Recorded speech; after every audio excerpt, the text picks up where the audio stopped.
Think you know the whole story? Turns out you were probably taught the half-truth. Welcome to Half-Truths. Think back to a morning from your childhood. Maybe you can hear the sound of a cartoon on a small television in the corner of the kitchen. Maybe you can smell toast browning or coffee brewing for the adults. And on the table, a box, brightly colored, with a cartoon mascot promising fun, adventure, or just a really, really great day. You pour the contents into a bowl, listen to that satisfying snap, crackle, and pop, and douse it in cold milk. As you take your first spoonful, your mom or dad might say it. The same thing the teacher says at school. The same thing the friendly narrator says on TV commercials. Eat up. Breakfast is the most important meal of the day.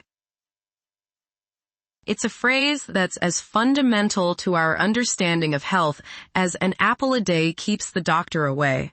It's not just advice. It's a rule, a law of nutritional gravity. You must eat breakfast to kickstart your metabolism. You must eat breakfast to have energy and focus. Skipping it is a nutritional sin, a one-way ticket to sluggishness and weight gain. We don't just believe it, we feel it in our bones. It's a truth that was poured into us right alongside our morning milk. We built our entire morning routines around it. The balanced breakfast, the complete breakfast, a fortress of cereal, toast, and orange juice designed to fortify us against the day.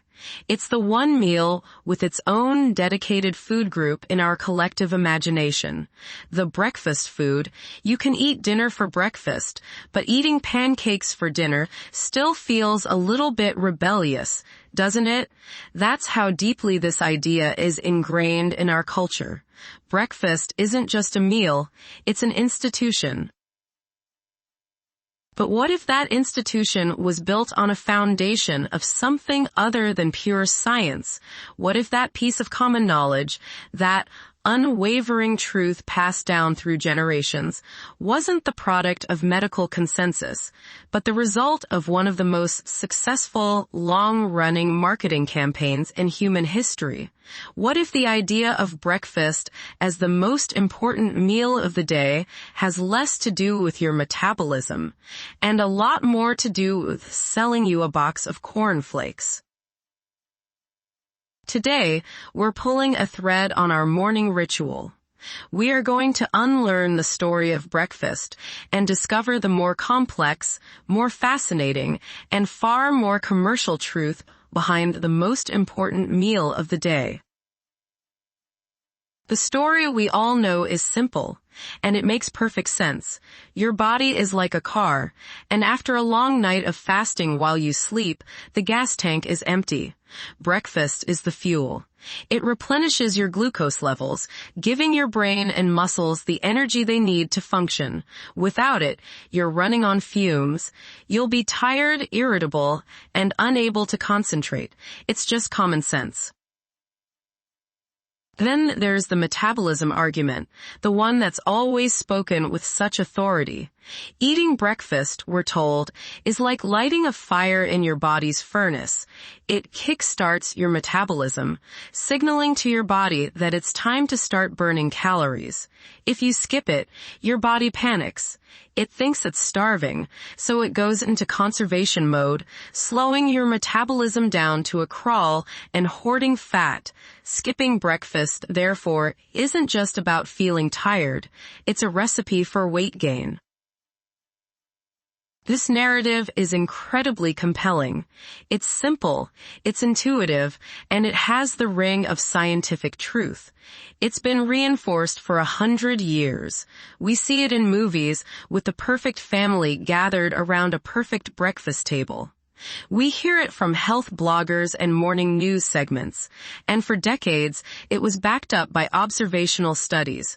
Scientists would survey large groups of people and find that on average, individuals who ate breakfast tended to have a lower body mass index, or BMI, than those who skipped it. Case closed, right? The science seemed to confirm what our parents had been telling us all along. The image of a complete breakfast was also carefully curated. It wasn't just any food, it was a specific tableau. A bowl of fortified cereal with milk, a glass of orange juice packed with vitamin C, maybe a slice of toast with butter or jam. This wasn't just a meal, it was a scientifically formulated recipe for success. Each component played a role. Grains for energy, milk for calcium, juice for vitamins. It promised to be the single most effective thing you could do each day to ensure your health and the well-being of your children. It's a story that is not only believable, but deeply comforting. It provides a simple, actionable rule in a world of confusing and contradictory health advice. Eat breakfast. It's the most important meal of the day, and for a long time, there was little reason to question it. But when you start to ask where this story came from, you don't find a dusty medical textbook or a landmark scientific discovery. You find a marketing slogan. The phrase, breakfast is the most important meal of the day, entered the American lexicon in a big way in 1944. It was the centerpiece of a radio campaign for a cereal. The cereal was Grape Nuts.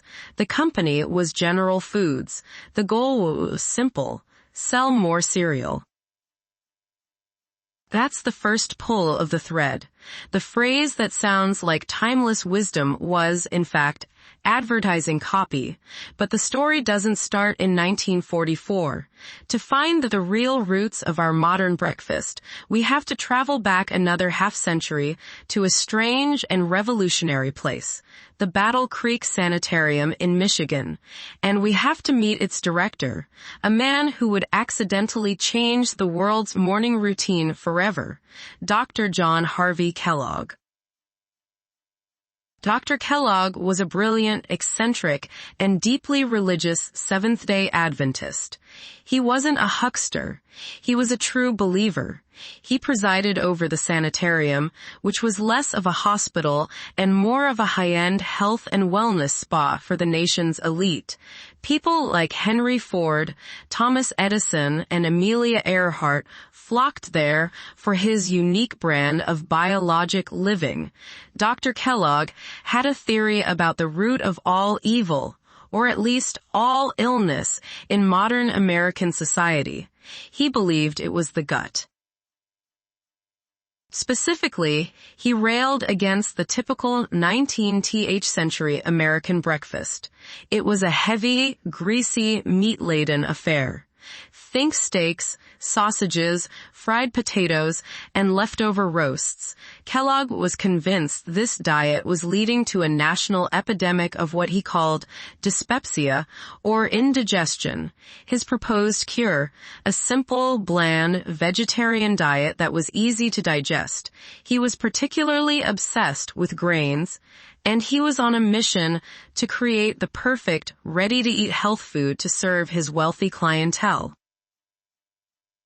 One day, after leaving some cooked wheat to sit out, he and his brother, Will Keith Kellogg, ran it through a set of rollers. Instead of coming out as a flat sheet of dough, each wheat berry emerged as a separate, crispy flake. They toasted them and served them to the patients. They were a hit. Dr. John Harvey Kellogg had invented cereal flakes. For him, this wasn't a commercial product. It was a sacred tool in his fight against moral and physical decay. He believed his bland, fiber-rich foods would not only cure indigestion, but also curb sinful passions, especially the evils of masturbation, which he considered a horrific disease. But his brother, Will, was a businessman. He saw the flakes not as a path to salvation, but as a path to fortune. The brothers clashed. Will wanted to add a secret, sinful ingredient to make the flakes more palatable to the masses: sugar. John Harvey was horrified. To him, adding sugar was like poisoning his holy creation. The brothers split, and Will Keith Kellogg went on to found the Battle Creek Toasted Cornflake Company in 1906, which we now know as Kellogg's. He added the sugar, marketed his product aggressively, and became a millionaire. This is the birth of the cold cereal industry, and it's the first crucial step in redefining breakfast. Kellogg and dozens of competitors who quickly sprang up, like CW Post, needed to convince America to abandon their heavy home-cooked breakfasts in favor of a new, convenient factory-made product that came in a box. So they launched a war of ideas. Their marketing was relentless, and it was framed in the language of health and modern science. They sold cereal not just as a food, but as a lifestyle. It was light, clean, and scientific. It was the breakfast of the future for the forward-thinking family. The old breakfast of meat and potatoes was cast as heavy, old-fashioned, and unhealthy. They weren't just selling a product. They were selling a new definition of what a good breakfast was. And at the heart of their message was the idea that this first meal of the day was uniquely important for your health. Their version of health, of course, was one that required their specific product. So the idea of a grain-based breakfast as essential began to take hold, not because of a scientific consensus, but because of a massive, sustained advertising effort. But the cereal companies weren't the only ones who saw an opportunity in the American breakfast plate. As cereal was gaining ground, the meat industry started to get nervous. They were losing their prime spot at the table. So they fought back, and they did it with the help of a man who was, arguably, the most brilliant propagandist of the 20th century, Edward Bernays. Bernays was Sigmund Freud's nephew, and he pioneered the field of public relations by applying his uncle's psychological theories to marketing. He didn't just sell products, he engineered public opinion. In the 1920s, he was hired by the Beechnut Packing Company, which produced a wide range of products, including bacon. Their problem: Americans were increasingly opting for a light breakfast of toast and juice. Bacon sales were suffering. Bernays didn't create a campaign that said, "Eat more bacon." That was too crude. Instead, he went to his agency's internal doctor and asked a seemingly innocent question. Is a hearty breakfast better than a light breakfast? The doctor naturally agreed that a bigger meal provides more energy for the day. This was the scientific hook Bernays needed. He then had the doctor write to 5,000 of his fellow physicians, asking them to confirm this opinion. About 4,500 of them wrote back, agreeing that yes, a hearty breakfast was better for one's health than a light one. Bernays then took this survey of doctors and blasted it to newspapers across the country with a headline that read, 4,500 physicians urge heartier breakfasts. The articles, of course, prominently mentioned that bacon and eggs were a perfect example of such a hearty meal. Sales of bacon soared. Bernays hadn't just sold bacon. He had manufactured a medical consensus out of thin air to serve his client. He had turned a marketing message into a public health pronouncement. So now we have two massive, competing corporate interests both fighting for a share of the American morning. On one side, you have the burgeoning cereal industry, founded on a bedrock of health-focused, quasi-religious zeal, arguing that a light, grain-based breakfast is the key to modern vitality. On the other, you have the meat industry, using the most sophisticated public relations tactics of the day to argue that a heavy, protein-rich breakfast is scientifically proven to be superior.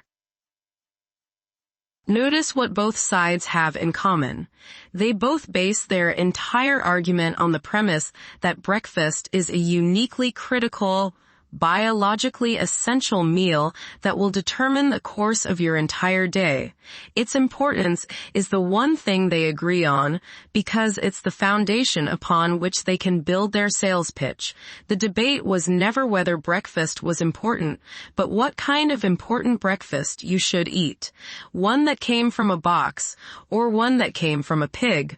Over the decades, these two narratives merged into the confused, contradictory breakfast advice we know today, creating the cultural institution that told us the meal was vital, and then offered up a complete version that conveniently included products from every aisle of the grocery store.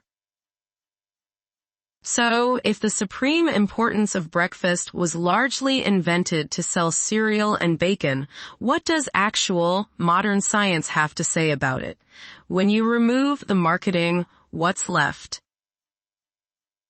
The truth is far less dogmatic and far more individual. Let's start with the biggest claim, that breakfast kickstarts your metabolism. This is a massive oversimplification. Your metabolism doesn't have an on-off switch that you flip with a piece of toast. It runs 24 hours a day, burning calories to keep you alive, powering your brain, your heart, your lungs. It slows down slightly when you sleep, but it never stops. The kickstart idea is a misunderstanding of something called the thermic effect of food, or TEF. Every time you eat, your body has to expend energy to digest, absorb, and process the nutrients in that meal.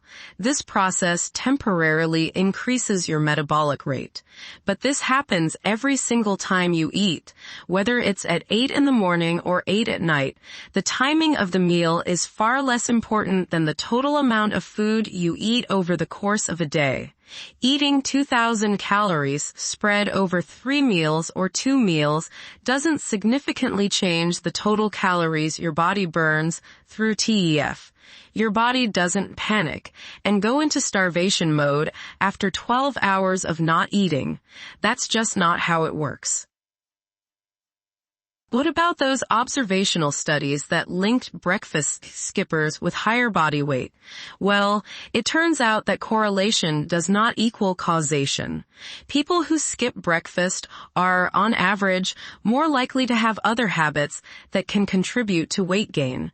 They may be more likely to smoke, drink more alcohol, be less physically active, and have less regular sleep schedules.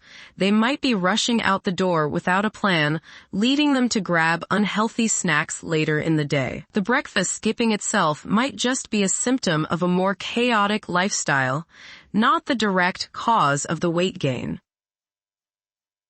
When scientists conduct more rigorous experiments called randomized controlled trials, the picture becomes much clearer. In these studies, researchers take a group of people, randomly assign half of them to eat breakfast and the other half to skip it, and then measure the results. And what do these gold standard studies find? Over and over again, they find no significant difference in weight loss between the breakfast eaters and the breakfast skippers. Some people do better eating breakfast because it helps them control their hunger later in the day. Other people do better skipping it because it helps them easily reduce their total daily calorie intake. There is no one-size-fits-all answer. The supposed cognitive benefits are also less clear-cut than we've been led to believe. While some studies, particularly in malnourished children, show that eating breakfast can improve concentration, the results in well-nourished adults are mixed and often negligible. Your body is very good at regulating its blood sugar levels to fuel your brain. For most healthy adults, skipping a meal won't shut your brain down. Perhaps the biggest deception of all was the image of the complete breakfast itself. A bowl of sugary cereal, a glass of orange juice, and a slice of white toast with jam. Let's break that down. What you're really eating is a massive dose of sugar and refined carbohydrates. That sugary punch sends your blood glucose soaring, which causes a surge of insulin to bring it back down. This often leads to a crash a few hours later, leaving you feeling tired, hungry, and craving more simple carbs. That mid-morning slump you thought was a sign you needed more breakfast might actually be a result of the breakfast you ate. The very meal that was supposed to give you sustained energy for the day was, in fact, setting you up for an energy roller coaster. The real story of nutrition is that the quality of what you eat matters far more than the timing. A truly healthy first meal of the day, if you choose to have one, would look very different from the one on the cereal box. It would contain protein, healthy fats, and fiber. Things that digest slowly and provide steady energy, like eggs, avocado, Greek yogurt, or oatmeal with nuts and berries. But that's a much more complex and less profitable message than simply saying, eat our fortified flakes. They're part of a complete breakfast. The science doesn't say that breakfast is bad. For many people, a nutritious morning meal is a wonderful, healthy habit. It can help manage hunger, provide important nutrients, and be a pleasant ritual. The half-truth is that eating in the morning can be a perfectly good choice. The lie is that it's a mandatory metabolic law for everyone. The real takeaway from modern nutrition is a message of freedom and individuality. Listen to your body. If you wake up hungry, eat a nutritious meal. If you don't feel hungry until closer to noon, that's perfectly fine too. Your body is not a simple machine, and there isn't a single instruction manual that works for all 7 billion of us. So we went from a comforting childhood rule to a century-long corporate turf war. The idea that breakfast is the most important meal of the day wasn't a discovery from a lab. It was a narrative crafted in boardrooms and ad agencies. It was born from a religious health guru's obsession with bland food, weaponized by his brother's desire to add sugar and sell it to the masses, and then honed into a psychological tool by the father of public relations to sell more bacon. It's a powerful story of how marketing, disguised as science, can fundamentally shape our culture, our habits, and even our very perception of what is true. Correcting this half-truth matters, not because skipping breakfast is the key to health, but because understanding its origin is the key to critical thinking. It teaches us to look at the common-sense rules we live by and ask a simple question: who benefits from me believing this? It's a reminder that many of the facts we take for granted were put there for a reason, often by people who wanted to sell us something. The story of breakfast is a perfect case study in how our most deeply held beliefs about health can be curated, manufactured, and packaged for our consumption, just like a box of cereal. The next time you hear a simple, universal rule about health, it's worth asking, is this advice for my well-being, or was it once just the tagline for somebody else's bottom line? Now you know the real story. What other half-truths are still out there? If you enjoyed this episode, please subscribe, leave a comment, and join us next time. Until then, stay curious.